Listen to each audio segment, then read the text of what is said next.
أعوذ بالله من الشيطان الرجيم. بسم الله الرحمن الرحيم. اهدنا الصراط المستقيم. اهدنا الصراط المستقيم. اهدنا الصراط المستقيم. صدق الله العظيم. اہدنا ہا کو ہا کے ساتھ نہیں ملایا جائے گا، اہدنا پڑھنا درست ہے، اہدنا یہ غلط ہے۔ الصراء، اہدنا الصراء، صاد کے اندر سیٹی کی آواز آئے گی اور صاد کو موٹا پڑا جائے گا اور را کو بھی موٹا پڑا جائے گا، تو کو بھی موٹا پڑا جائے گا، سین کے اندر سیٹی کی آواز آئے گی اور کاف کو موٹا پڑا جائے گا۔ اہدنا الصراط المستقیم، اہدنا الصراط المستقیم۔ اہدنا، اہدی ہدایت عطا فرما دیجئے نہ ہمیں، الصراط راستے کی، المستقیم سیدھے۔ اہدنا الصراط المستقیم، اے اللہ ہمیں سیدھے راستے کی ہدایت عطا فرما دیجئے۔ اس آیت مبارکہ کے اندر، سورۃ الفاتحہ کی 5ویں آیت مبارکہ کے اندر اللہ تبارک و تعالیٰ نے بہت ہی خوبصورت دعا سکھلائی کہ اللہ تعالیٰ سے یہ دعا مانگی جائے کہ اے اللہ ہمیں سیدھے راستے کی ہدایت عطا فرما دیجئے۔ ہدایت کا معنی یہ ہے کہ کسی شخص کو اس کی منزل مقصود تک خیر خواہی کے ساتھ، اچھے طریقے سے، شفقت سے، مہربانی سے جو ہے اس کی رہنمائی کی جائے، اس کی منزل مقصود تک پہنچانے کے لیے، اس کو ہدایت کہتے ہیں۔ ہدایت کے 3 درجے ہیں۔ پہلا درجہ ہدایت کا ہر چیز کو حاصل ہے، دنیا کی، کائنات کی جتنی بھی چیزیں ہیں، جمادات، نباتات، حیوانات، جتنی بھی چیزیں ہیں، انسان ہیں، جنات ہیں، پہلی ہدایت کا جو درجہ ہے وہ ہر چیز کو حاصل ہے۔ کہ نباتات کو اللہ نے پیدا کیا کسی نہ کسی مقصد کے لیے، تو اللہ نے اس مقصد کی نباتات کو ہدایت دی ہوئی ہے، اور جمادات کو پیدا کیا اللہ نے کسی نہ کسی مقصد کے لیے، تو اس مقصد کی ہدایت اللہ تعالیٰ نے جمادات کو دی ہوئی ہے۔ حیوانات کو اللہ نے پیدا کیا کسی نہ کسی مقصد کے لیے، تو اس مقصد کی ہدایت اللہ تعالیٰ نے ان کو دی ہوئی ہے۔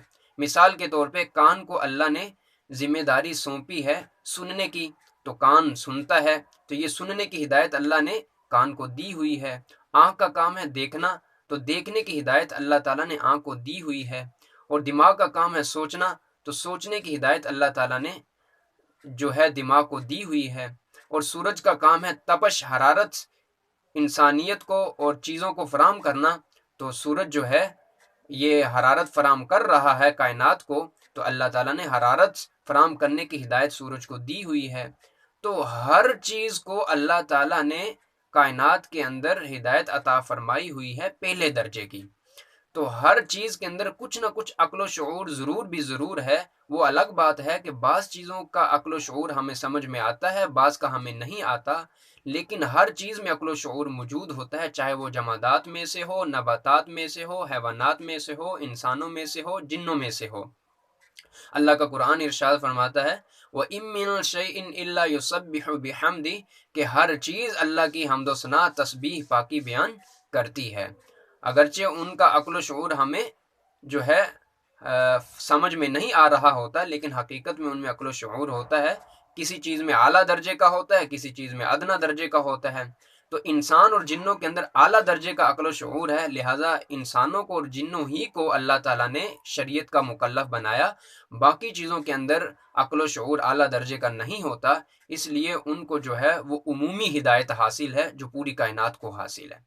دوسری ہدایت کا درجہ وہ ہے جو مسلمانوں کو اور کافروں کو دونوں کو حاصل ہے۔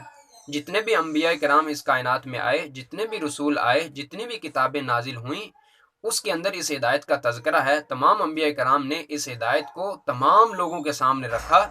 جن لوگوں نے انبیاء کرام کی اس ہدایت کو قبول کیا ان کو مسلمان کہا جاتا ہے، مسلم کہا جاتا ہے، مومن کہا جاتا ہے۔